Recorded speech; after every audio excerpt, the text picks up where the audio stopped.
Breaking news తెలంగాణలో సమ్మె siren మోగింది.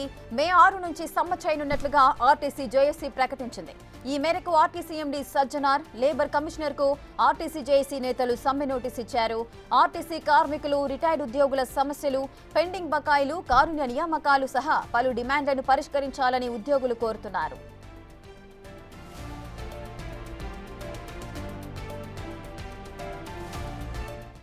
రెటిక మే 6 నుంచి సమ్మె చేయనున్నట్లుగా ఆర్టీసీ జేఏసీ ప్రకటించింది. సమ్మెకు సంబంధించిన పూర్తి డీటెయిల్స్ మా ప్రతినిధి వెంకట్ అందిస్తారు. వెంకట్,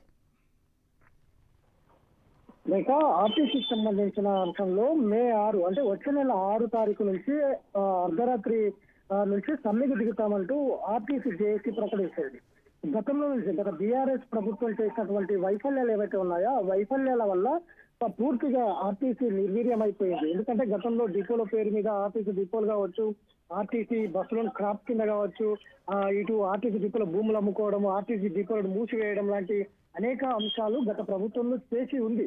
ఆ తర్వాత మళ్ళీ ఎన్నికలకు వెళ్ళిన తర్వాత గత ప్రభుత్వం ఆర్టీసీని ప్రభుత్వంలో విలీనం చేస్తామని ఒక హామీ కూడా ఇచ్చి వెళ్ళారు. కాబట్టి అవన్నీ కూడా తర్వాత కాంగ్రెస్ పార్టీ ప్రజా పరిపాలనలో భాగంగా ఆర్టీసీని కొంత మేరకు పైకి తీసుకొచ్చినటువంటి నేపథ్యం ఉంది. ఏదైతే ఆర్టీసీకి ఇచ్చినటువంటి ప్రభుత్వంలో విలీనం చేస్తామని ఏదైతే ఆర్టీసీలో ఉన్నటువంటి ఏదైతే హామీ ఉందో అది అమలు చేయాలి. అట్లనే ఆర్టీసీలు గతం నుంచి కూడా ఆర్టీసీ కార్మికులు గతం నుంచి కూడా చాలా నష్టపోతున్నారు.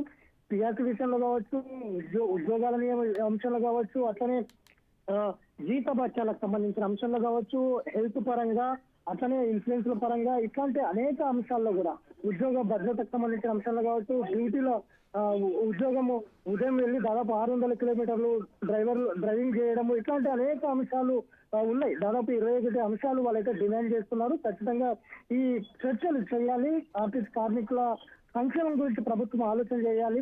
అట్లనే ఆర్టీసీ కార్మికులు ప్రభుత్వంలో విలీనం చేస్తామనే ఒక హామీ ఏదైతే ఉందో అది కూడా అమలు చేయాలనేది దాదాపు ఒక 21 డిమాండ్లతో ఆర్టీసీ కార్మికులందరూ కూడా జేఏసీ కోరుతా ఉంది.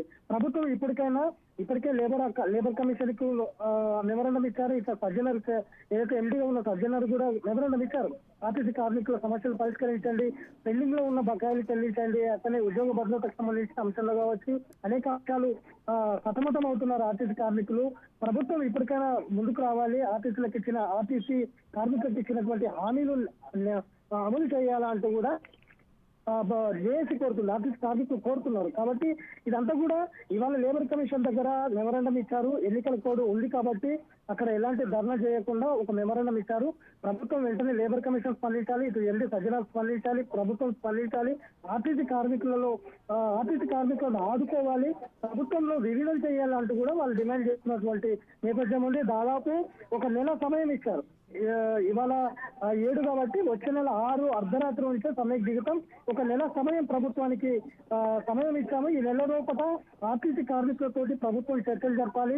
ఏవైతే డిమాండ్స్ ఉన్నాయో 21 డిమాండ్లు ప్రభుత్వం ముందు ఉంచారు. అట్లనే ప్రభుత్వానికి సంబంధించి ఏదైతే కార్మికులను ప్రభుత్వ విలీనంలో చేస్తామని చెప్పారో అది కూడా అమలుతో పాటు 21 అంశాలు డిమాండ్స్ రూపంలో ప్రభుత్వం ముందు ఉంచారు.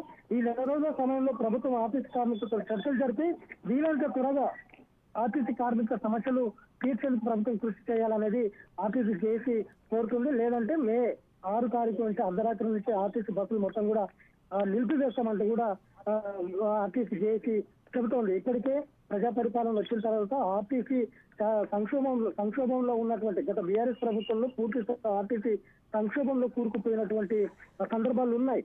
అనేక సార్లు చూసిన డిపోలు అమ్ముకోవడం కావచ్చు, ఆర్టీసీ కార్మికులు ఆత్మహత్యలు చేసుకోవడం కావచ్చు, బస్సుల్లోనే కండక్టర్లు, డ్రైవర్లు హ్యాంగింగ్ ఆత్మహత్యలు చేసుకున్న సందర్భాలు కూడా గత 10 ఏళ్లలో నడిచినాయి బీఆర్ఎస్ ప్రభుత్వంలో. ఇప్పుడు కూడా అట్లాంటి సందర్భాలు లేకుండా ఆర్టీసీని గట్టెక్కించేందుకు ప్రభుత్వం ప్రయత్నం చేస్తుంది.